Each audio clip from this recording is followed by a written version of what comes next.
Prashant കിഷോറിന്റെ big Paul പ്രവചനം. നിതീഷിന്റെ JDU 25 സീറ്റിൽ താഴെ വീഴും. NDA തോറ്റ് നിലംപതിക്കും.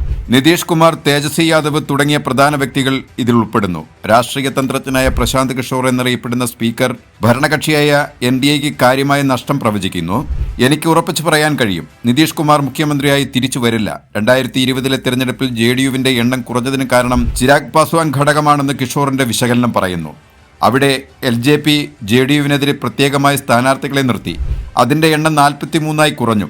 രാഷ്ട്രീയമായും ശാരീരികമായും ദുർബലനായ നിതീഷ് കുമാറിനെതിരെ തന്റെ ജൻസൂരജ് പാർട്ടി ഇപ്പോൾ സമാനമായ എന്നാൽ കൂടുതൽ സംഘടിതമായ പങ്ക് വഹിക്കുമെന്നും അത് JDUവിന്റെയും BJPയുടെയും സീറ്റുകളുടെ എണ്ണം കൂടുതൽ ഇല്ലാതാക്കുമെന്നും അദ്ദേഹം വാദിക്കുന്നു. 2020 തെരഞ്ഞെടുപ്പിലെ കണക്കുകൾ പരിശോധിച്ച് ബീഹാറിലെ ഒരു പ്രധാന രാഷ്ട്രീയ മാറ്റത്തെക്കുറിച്ചുള്ള കിഷോറിന്റെ പ്രവചനം വിലയിരുത്തപ്പെടുകയാണ്.